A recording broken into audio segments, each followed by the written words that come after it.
Somewhere in a quiet town in the American Midwest, a man named Terrence Bishop sat across a dinner table from his wife, Jada, and prepared to end her life as she knew it. He had rehearsed the words in his head for 6 weeks. He had a folder of photographs resting beside his plate, a lawyer on retainer 2 counties away, and 40 guests seated around him who had no idea they were about to become witnesses to the collapse of a marriage. Terrence believed, with total certainty, that within the hour, everyone in that room would see his wife exactly the way he saw her. What he could not have known, and what none of his guests could have known either, was that the woman sitting across from him had spent the better part of a year quietly assembling something far more dangerous than a broken heart. Before we go further into how that dinner actually unfolded, let us know in the comments where you're watching from tonight. We would love to hear from you, and if you haven't already, go ahead and hit that subscribe button so you never miss any of the stories we bring you next. Now, back to Terrence and Jada Bishop, and the anniversary dinner that would end with federal investigators standing up from table 6. To understand how 2 people who once loved each other ended up on opposite sides of a folder full of surveillance photographs, you have to go back 3 years, to a wet October night that changed the entire direction of both their lives. Terrence had been, up until that point, an ordinary man in almost every sense of the word. He ran a construction crew on the edge of town, the kind of job where men respected him because he worked harder than anyone he supervised, and he liked being the person other people listened to. He was not, by any account from the people who knew him then, a cruel man. He was simply confident in the particular way that men become confident when very little in their life has ever gone seriously wrong. That confidence ended on a road 2 miles outside of town, when another driver ran a red light in the rain and struck Terrence's truck directly on the driver's side. He woke up 3 days later in a hospital bed, disoriented, unable to feel his legs, listening to a doctor explain in careful, practiced language that the damage to his spine was severe enough that he would very likely never walk again. For a man who had built his entire sense of himself around physical capability, around being the one who carried the load for everyone else, the diagnosis did not just take his mobility, it took the foundation he had built his whole identity on top of. Jada did not leave. In the months that followed, she quit her job at a regional accounting firm where she had worked for nearly 6 years, and she devoted herself entirely to her husband's recovery. She learned how to manage his medications down to the hour. She oversaw the renovation of half their house to accommodate a wheelchair, widening doorways, lowering counters, installing ramps where steps used to be. Neighbors who watched this unfold from across the street began describing her, without any exaggeration, as a saint. Terrence's own mother told anyone who would listen that her son was fortunate beyond measure to have found a woman willing to give up so much of her own life for his. For roughly the first year, something about the hardship actually seemed to bring them closer together, in the strange way that shared crisis sometimes does. Jada would sit beside his hospital bed, reading him sports scores from a newspaper, because the television in his room only picked up 2 channels. They laughed, genuinely, the first time he attempted to transfer himself from the bed into the wheelchair and nearly toppled the both of them onto the floor. For a while, it felt like something the 2 of them were surviving together, rather than something happening only to him while she simply watched from the sidelines. That feeling did not last. According to people close to the family, something in Terrence began to shift once the initial wave of sympathy from friends and neighbors started to fade, once the casseroles stopped arriving, and the phone calls checking in became less frequent. He could no longer control what had happened to his own body, and slowly, almost invisibly at first, he began looking for other things in his life he still could control: where his wife went during the day, who she spoke to on the phone, how long it took her to return from what should have been a simple errand at the pharmacy or the grocery store. None of it arrived all at once, which is precisely what made it so difficult for Jada to name or resist. It arrived the way these things usually do, in small increments spread out over months and then years, until an entire pattern had quietly formed without either of them ever having a single dramatic argument about it. A comment about how long the grocery run had taken, phrased as concern rather than accusation. A question about her day that, on closer inspection, functioned more like an interrogation than genuine curiosity. A joke told in front of guests at a dinner party, suggesting she would probably leave him one day for someone whose body worked the way his used to, delivered with just enough humor in his voice that Jada learned to laugh along rather than let the room see how deeply it had actually landed. Friends who knew the couple during those years describe a slow and almost imperceptible narrowing of Jada's world. She stopped mentioning the coworkers she used to talk about constantly. She quietly stopped attending a book club she had once looked forward to every month. One neighbor later recalled telling a friend, half as a joke, that Jada had become harder to pin down these days, never once suspecting how literally true that observation actually was. Jada herself would later admit that she attempted, on 2 separate occasions, to raise the subject directly with Terrence, gently and without accusation, hoping he might hear her the way he once had before the accident changed everything between them. Both conversations ended the same way. Terrence would remind her, calmly and without ever raising his voice, of everything he had lost in that one moment on a rain-soaked road, until Jada found herself apologizing for having brought the subject up at all. After the second attempt, she stopped trying to talk about it directly. Instead, without fully realizing what she was doing at first, she began quietly keeping track of things instead. The same instinct that had once made her reliable at her old accounting job, now turning inward, toward her own marriage, in ways she could not yet have explained even to herself. It would take one particular sleepless night, 8 months before that anniversary dinner, for 3 years of quiet observation to collide with something Jada could no longer explain away. She woke sometime after 2 in the morning and reached across the bed for her husband, only to find the space beside her empty. This was not, on its own, unusual. Terrence sometimes wheeled himself to the study in the middle of the night when sleep would not come, and Jada had learned not to think much of it. But something about that particular night made her get up and walk down the hallway, instead of simply rolling over and going back to sleep.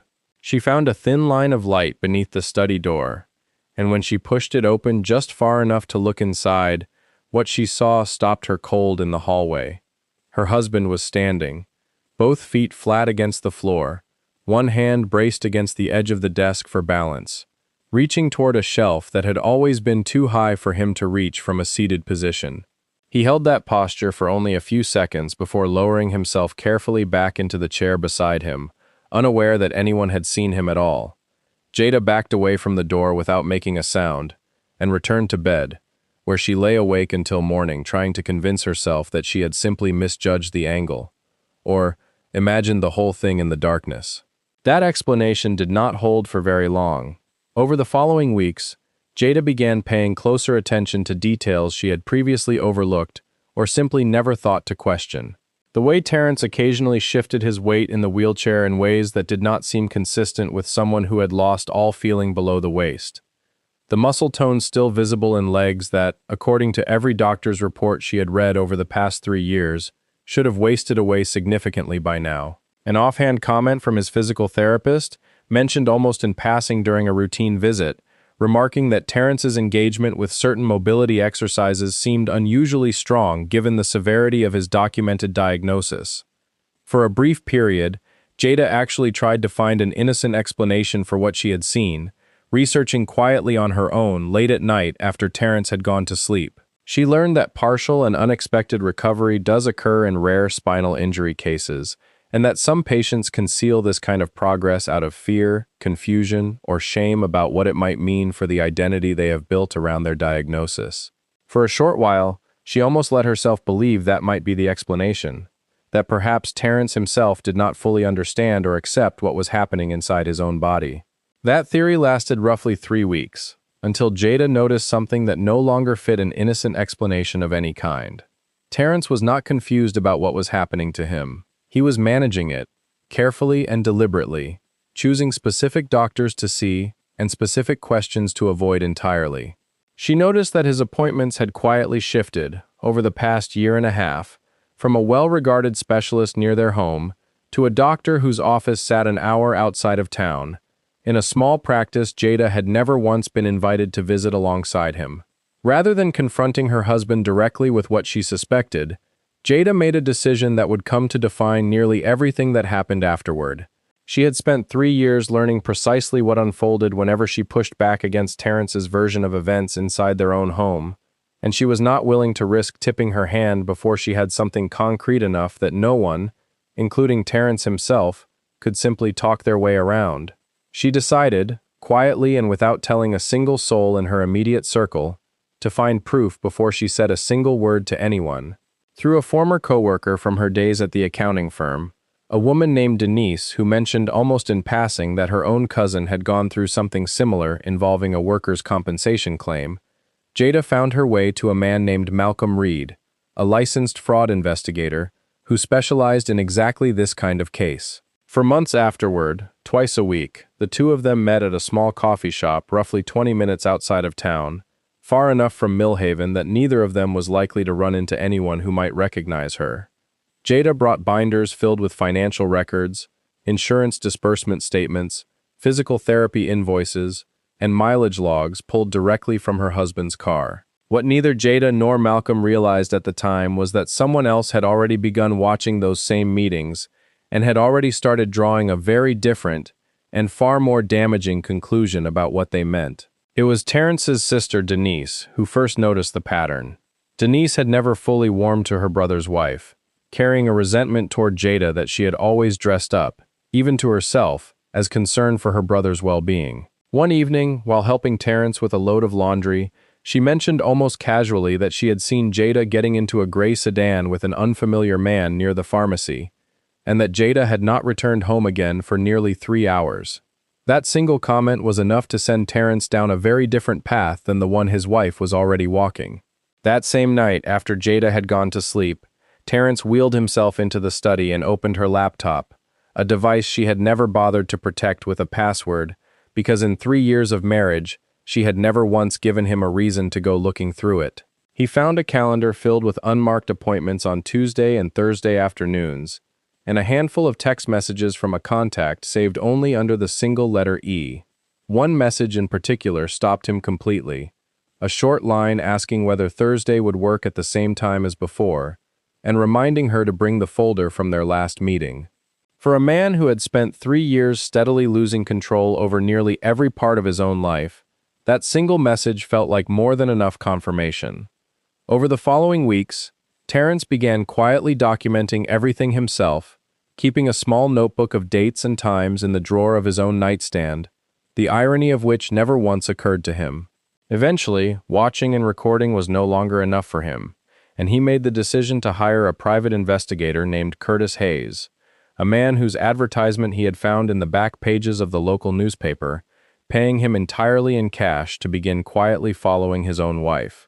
Hayes's reports arrived over the following weeks and confirmed nearly everything Terrence had already convinced himself was true, and in some ways painted an even more damaging picture than he had originally imagined. Jada meeting a well-dressed man in his mid-40s at the same coffee shop, twice each week, for sessions lasting anywhere between 40 minutes and 2 full hours. On more than one occasion, the two of them were seen walking together afterward toward the parking lot. In one particular photograph, the man's hand rested briefly on Jada's shoulder as the two of them said their goodbyes beside his car. By the end of the report, Hayes had even managed to obtain a first name from a barista who had overheard it during one of their meetings, Malcolm. Armed with what he believed was undeniable proof of his wife's infidelity, Terrence arranged a secret meeting with a divorce attorney named Yvonne Price, a sharp and expensive lawyer whose office sat 2 counties away, chosen specifically because no one in their small hometown would ever recognize his name appearing on her calendar. Using Hayes's photographs and the recovered text messages as leverage, Yvonne told Terrence that he was in an extremely strong position, not only to secure a favorable financial settlement, but to obtain something that seemed to matter to him even more than the money itself: a public, permanently documented finding of fault that would follow his wife for the rest of her life, regardless of where she went or who she eventually became to anyone else. Terrence told his attorney plainly that he wanted his wife to have nothing left to say for herself. He wanted every single person seated in that room to understand, without any ambiguity whatsoever, exactly what kind of woman he believed he had married. Yvonne nodded, made a brief note in the folder open in front of her, and almost as an afterthought reminded Terrence to make absolutely certain that his own paperwork, including his medical records and his ongoing disability documentation, was fully in order before moving forward with anything. It was standard advice, the kind she offered to nearly every client walking into her office with a case like his. Terrence barely registered the comment at the time. He had no possible way of knowing, in that moment, exactly how much that single piece of advice was about to matter. Terrence settled on the location for his confrontation almost immediately.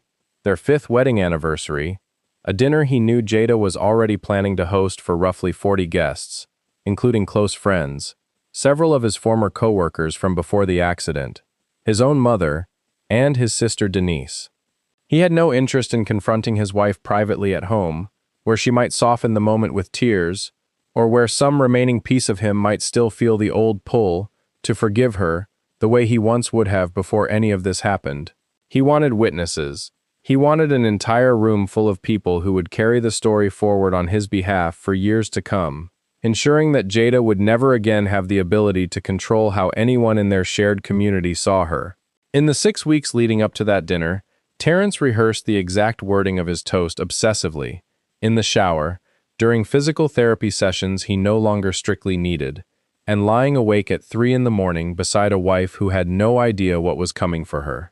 He wanted the room to feel the floor drop out from beneath them in precisely the same way he had felt the floor drop out from under himself the night he first read that message on her phone, turning it over again and again in his mind, trying and failing to make it mean something other than exactly what it appeared to mean. While Terrence was building his case against her, Jada was quietly building an entirely different case of her own. Working alongside Malcolm Reed, she cross-referenced her husband's car mileage against his physical therapy invoices, searching for a pattern she could not yet fully articulate. Wheelchair-accessible transport services are legally required to log their mileage separately from standard trips, and the numbers Jada pulled from Terrence's own paperwork simply did not add up. Either her husband had somehow been driving himself to these appointments, which seemed impossible for a man supposedly incapable of operating a vehicle's pedals, or a significant number of these appointments had never actually taken place the way his paperwork claimed they had. Working with Malcolm, and through the kind of formal records request that requires an attorney rather than a curious spouse acting alone, Jada obtained a set of medical records that confirmed what the mileage discrepancy had only hinted at. 18 months after the original accident, an independent evaluation had noted encouraging and above-expected recovery of lower motor function in Terrence's condition, and had specifically recommended a follow-up imaging study within 90 days to properly reassess his diagnosis. That recommended follow-up never once appeared anywhere in his subsequent medical history. 3 weeks after that particular evaluation, Terrence had quietly transferred his care to an entirely new physician, located an hour outside of town, who continued to certify full and permanent paralysis year after year without ever ordering a single updated scan. Malcolm eventually brought in a contact he knew personally at the state's insurance fraud division, who agreed, based on the sheer volume and consistency of everything Jada had gathered, that there was more than enough here to justify opening a formal review. By this point, what had started as one woman's private suspicion had become something closer to an actual paper trail, one that now carried her own name quietly attached to it as the person who had first brought the discrepancies forward. Each night after these meetings, Jada would return home and help her husband transfer out of a wheelchair he no longer actually required, saying absolutely nothing about what she now knew, or what was quietly building against him just beneath the surface of their marriage. The anniversary dinner arrived exactly as Terrence had spent 6 weeks planning it, right up until the precise moment it stopped going according to plan. 40 guests filled the dining room and spilled out onto the back patio, candles burning throughout the house because Terrence had specifically insisted on it, wanting the entire evening to look exactly the way he had pictured it during those long weeks of preparation. Jada moved through the party the way she had learned to move through nearly every difficult moment of the past 3 years. Composed, gracious, refilling wine glasses, thanking guests warmly for coming, giving absolutely no outward indication that she had any idea what was coming later that evening, or that she herself had spent the past several months quietly building something of her own. Terrence waited until dessert had been served and the room had settled into that particular comfortable lull a party naturally reaches somewhere in its middle hour, then tapped the side of his wine glass with a fork and asked politely for everyone's attention. He began by speaking about the accident itself, about gratitude, about how faithfully Jada had stood beside him through what had unquestionably been the hardest years of his entire life. Several guests, including his own mother, dabbed quietly at their eyes, and for a brief moment it genuinely looked like the beginning of a heartfelt anniversary toast rather than anything else. Then his tone shifted, subtly at first, and then unmistakably. He mentioned a gray sedan, a coffee shop located 20 minutes outside of town, a contact saved under nothing more than the single letter E. He did not raise his voice at any point, but there was something in the careful, rehearsed precision of each word that caused the entire room to fall silent almost immediately, the collective sound of 40 people simultaneously realizing they were about to witness something they were never meant to see. Denise, seated near the front of the room, wore the faint and unmistakably satisfied expression of someone who had been waiting a very long time for exactly this moment to finally arrive. "I think everyone here deserves to know what kind of woman I have been married to," Terrence said, reaching toward a folder resting on the table beside him, the very same folder Yvonne Price had helped him carefully prepare, complete with every photograph Curtis Hayes had taken over the previous months. And that was the exact moment Jada rose slowly from her own chair. She did not raise her voice either. She simply asked her husband, calmly and in full view of all 40 guests, whether he would like her to explain who E actually was, or whether he would rather wait until the two federal insurance investigators, seated quietly at table 6, introduced themselves to the room first. Every head in the room turned toward table 6, toward a man and a woman dressed in business attire, who had spent the entire evening mingling comfortably as old friends of Jada's from her earlier years in accounting. Both of them now rose from their seats with the unhurried calm of people who had been waiting patiently all night for precisely this cue.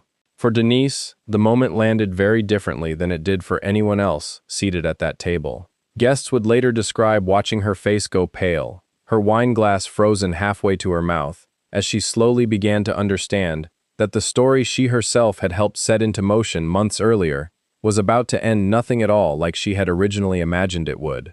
What followed took less than 10 minutes to unfold, though several guests later admitted it felt considerably longer while they were actually living through it. Jada explained everything plainly, in front of the entire room.